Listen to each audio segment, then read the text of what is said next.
Assalamualaikum warahmatullahi wabarakatuh. Allahu akbar, Allahu akbar, Allahu akbar, Allahu akbar, Allahu akbar, Allahu akbar,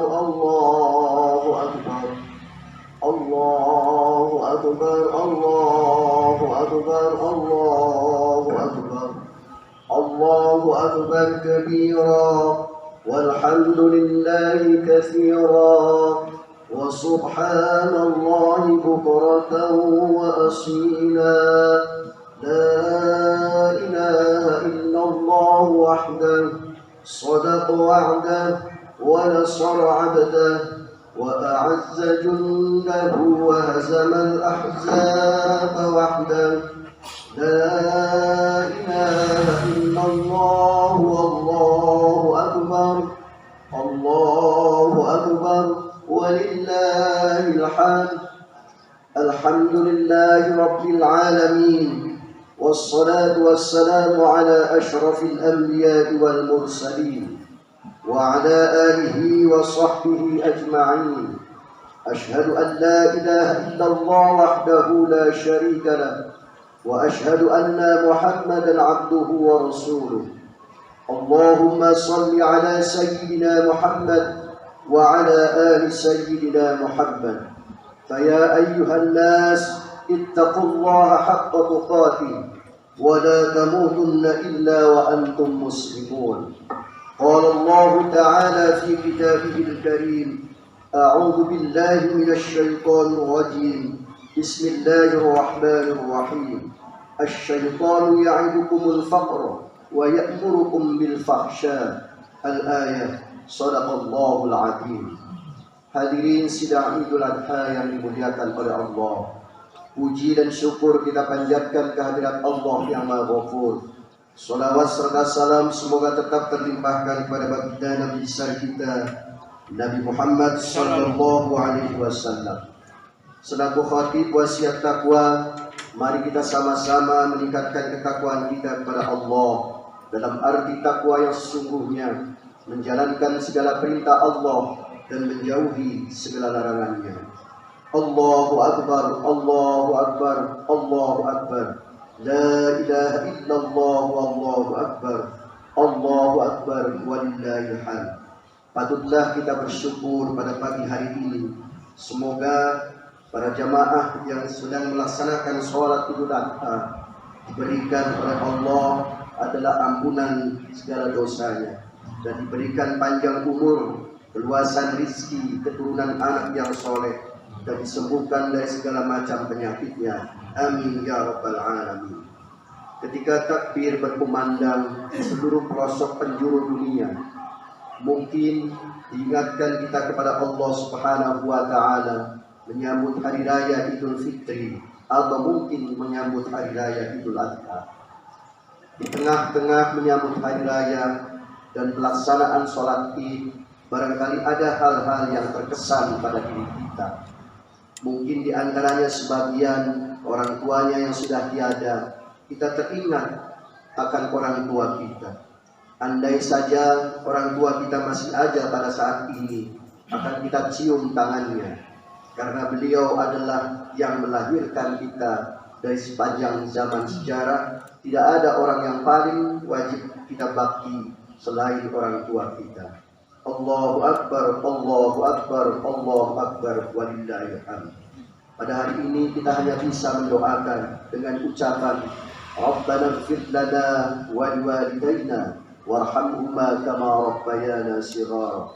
Ya Allah, ampunilah dosa kami, waliwalidayna, dan dosa kedua orang tua kami, warhamhuma, dan kasihanilah mereka kedua orang tua kami, kama rabbayani shaghira, sebagaimana mereka orang tua kita telah mengasihi kita pada saat kita di saat masih kecil.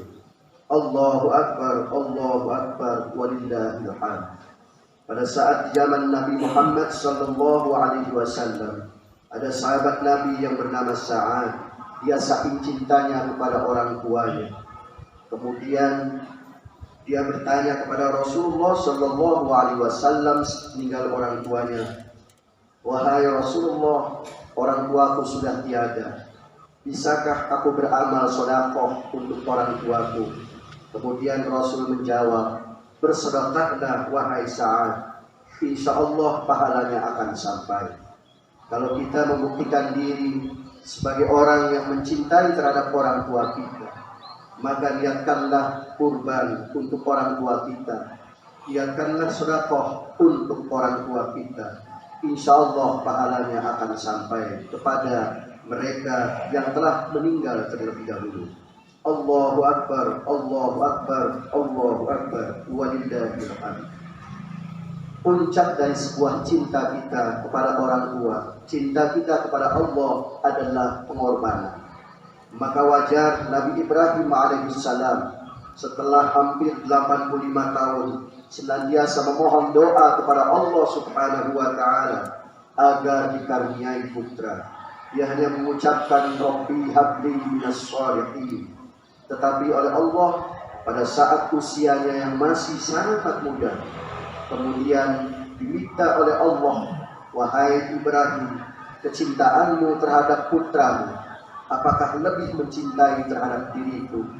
Nabi Ibrahim membuktikan bahwa cintanya kepada Allah lebih mencintai kepada putranya. Di dalam Al-Quran surat As-Saffat 102, Allah memerintahkan kepada Nabi Ibrahim alaihissalam, Bismillahirrahmanirrahim. Falamma balagha ma'ahu as-sa'ya qala ya bunayya inni ara fil manam anni adbahuka fanzur madza tara. Qala ya abati if'al ma tu'mar satajiduni insyaallahu minas sabirin.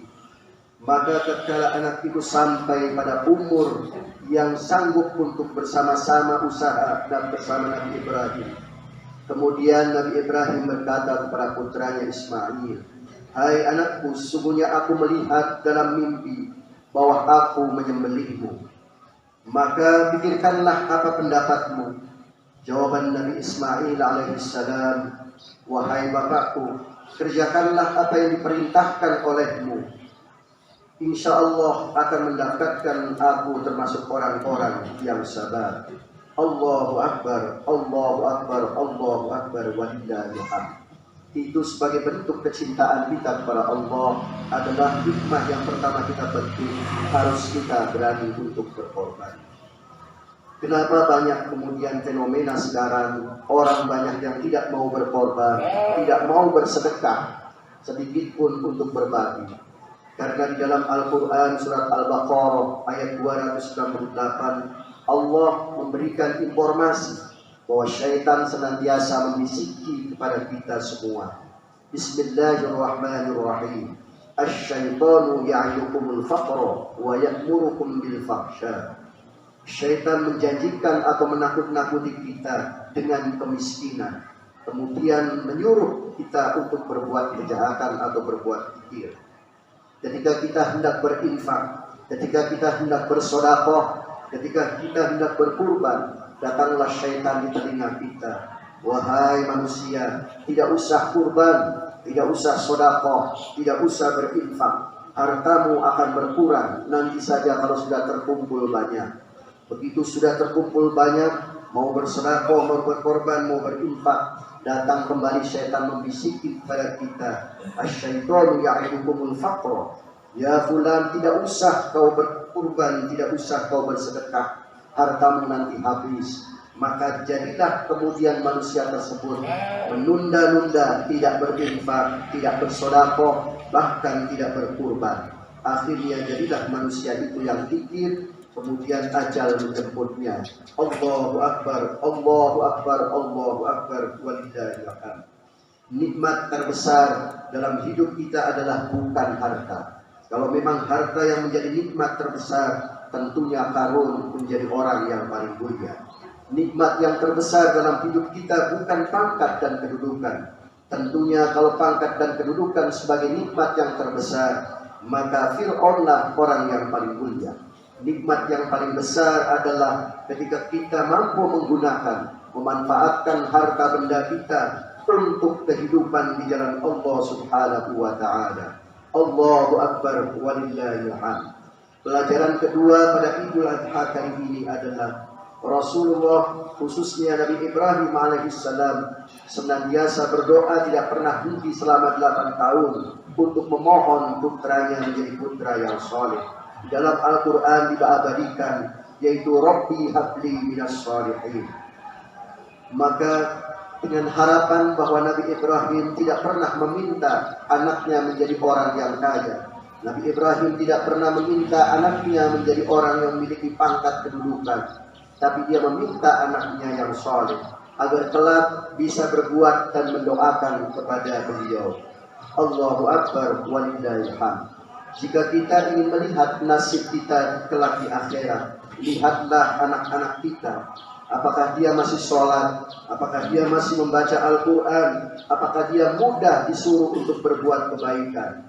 Jika anak kita sulit disuruh sholat, sulit disuruh untuk membaca Al-Quran, sulit untuk disuruh berbuat kebaikan, maka jangan-jangan ada rizki yang termakan oleh anak kita yang bukan dari barang yang halal, tetapi dari barang yang halal. Oleh karenanya, beberapa hal yang perlu kita hindari ketika kita ingin mendapatkan keturunan yang saleh. Yang pertama, jadilah tauladan di rumah kita. Yang kedua, carilah rizki kita yang halal. Sebab kata sebagian ulama, rizki yang haram itu akan menimbulkan sikap keras kepada orang, kepada anak kita, ketika tatkala diperintah untuk melakukan hal-hal yang bersifat kebaikan. Yang ketiga adalah lakukanlah pendidikan agama sedini mungkin. Janganlah terlalu bangga dengan pendidikan umum, sementara pendidikan agama tidak memiliki dasar-dasar yang pokok dalam kehidupannya. Yang keempat, berdoalah senantiasa setiap malam. Bisa menggunakan doa yang diungkapkan oleh Nabi Ibrahim pada surat As-Saffat ayat 100. Rabbi habli minas shalihin. Atau berdoa seperti bagaimana doanya Nabi Zakaria dalam surat Ali Imran ayat 38. Qala rabbi habli min ladunka dzurriyyatan thayyibah innaka sami'ud du'a. Ya Allah, berilah aku dari sisi Engkau seorang anak yang baik, anak yang thayyibah. Sesungguhnya Engkau Maha mendengar dari doaku. Atau doa Ibadur Rahman dalam surat Al-Furqan ayat 74 yang biasa dibacakan oleh kita. Rabbana hab lana min azwajina wa dhurriyyatina qurrata a'yun waj'alna lil muttaqina imama. Ya Allah, anugerahkanlah kami, istri-istri kami dan keturunan-keturunan kami sebagaimana Engkau telah menyenangkan kami, dan jadikanlah kami iman kepada orang-orang yang bertakwa. Allahu Akbar, Allahu Akbar, Allahu Akbar walillahil hamd. Yang terakhir adalah yang dapat kita petik dari Idul Adha ini adalah sikap sabar yang dimunculkan oleh Nabi Ibrahim. Nabi Ibrahim diuji senantiasa lurus. Dia diuji untuk menghadapi ayahnya yang bertentangan dengan keyakinannya. Dia lurus. Dihadapkan pada Raja Namrud, dia lulus. Dihadapkan pada putranya untuk diminta dikorbankan, beliau juga lulus. Maka wajar kalau kemudian Nabi Ibrahim mendapatkan gelar yakni adalah Khalilullah. Semoga pada Idul Adha kali ini segala amal ibadah kita diterima oleh Allah Subhanahu wa Ta'ala. Dan bagi yang belum sempat berkurban, masih ada waktu 1, 2 sampai 3 hari ke depan, yakni adalah hari tasyrik. Allahu Akbar, Allahu Akbar, Allahu Akbar, Allahu Akbar, walillahil hamd. Barakallahu li wa lakum minal ayati wa dzikril hakim wa taqabbala minni wa minkum tilawatahu innahu huwal ghafurur rahim.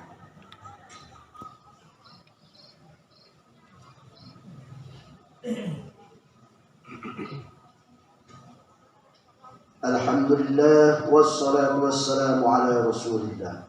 Allahu Akbar, Allahu Akbar, Allahu Akbar, Allahu Akbar, Allahu Akbar, Allahu Akbar, Allahu Akbar kabira, walhamdulillahi katsira, wa subhanallahi bukratan wa asila.